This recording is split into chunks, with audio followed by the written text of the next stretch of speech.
ఉమ్. 24 లక్షల ఓట్లు అవుటట. డూప్లికేషన్ ఉంది. పర్మనెంట్ షిఫ్ట్ అట. చనిపోయిన ఓటర్ల ఎన్యుమరేషన్ ఫారాలు రాలేదట. వచ్చే నెల 3 తర్వాత డ్రాఫ్ట్ జాబితాతో ఈ సంఖ్య మరింత పెరిగే ఛాన్స్ ఉందట. సర్ ప్రక్రియలో భాగంగా కొనసాగుతున్న దరఖాస్తుల సేకరణ. ఇంకా 1,02,00,000 ఓటర్ల వివరాలు డిజిటైజ్ చేయాల్సిన అవసరం ఉందంట.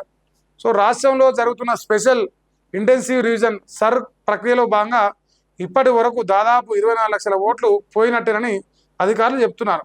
మరణించిన వారివి, శాశ్వతంగా ఇతర ప్రాంతాలకు తరలి వెళ్ళిన వారివి, డూప్లికేషన్ ఓటర్లవి ఎన్యూమరేషన్ ఫారాలు తిరిగి రాలేదని బిఎల్ఓలు ఎన్నికల సంఘానికి ఆన్లైన్లో సమాచారాన్ని అప్డేట్ చేశారు.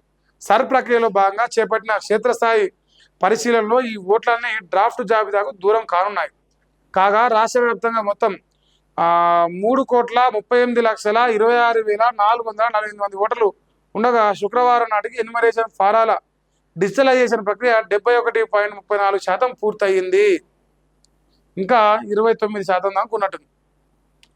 ఇప్పుడు రాష్ట్ర వ్యాప్తంగా ఇప్పటి వరకు 24 లక్షల ఓట్లు, దొంగ ఓట్లు, లంగ ఓట్లు, మంచోట్లు, సచినోడో, బతికినోడో, ఉన్నోడో, లేనోడో, వదిలిపెట్టినోడో, మొత్తానికి 24 లక్షలు కట్ అయినాయి. ఇప్పుడు ఇంకా ఈ సంఖ్య పెరుగుతుంది.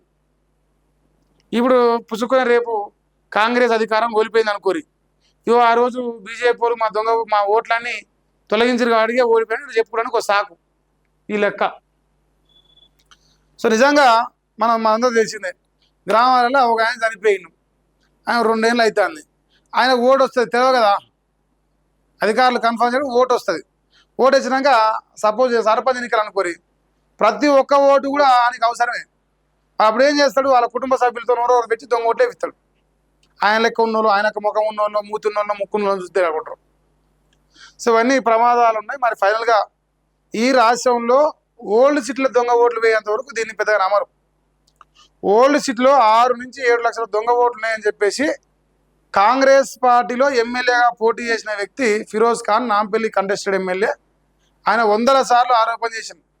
హైదరాబాద్ పార్లమెంట్ నుంచి పోటీ చేసిన మాధవీలత గారు ఆరోపణ చేశారు. 5-6 లక్షల దొంగ ఓట్లు పోతే రేపు ఈ అసదుద్దీన్ అక్బర్ అనే ఈ బ్యాచ్ మొత్తం ఉండదు, అక్కడ ఎవరు గెలిచే అవకాశం ఉండదు. మరి ఆ దొంగ ఓట్లు తొలగించాలన్న బాధ్యత అధికారుల పైన ఉన్నది. మరి చేస్తారంటే నాకు నమ్మకం లేదు. అబ్బో, ఇది పెద్దగా నమ్మే జోలి కాదయ్యా, అదొకటైతే నేను బేసరితో చెప్పగలను. ఇక మరి ఎవరైతే ఇంకా ఈ బిఎల్ఓలు కానీ బిఎల్ఏలు కానీ సరైన మోతాదులో మీ లోకల్లో మీకు అప్డేట్స్ చేయకపోతే జర జాగ్రత్త, మీ ఓటు కాపాడుకునే ప్రయత్నం చేసుకోవాలి.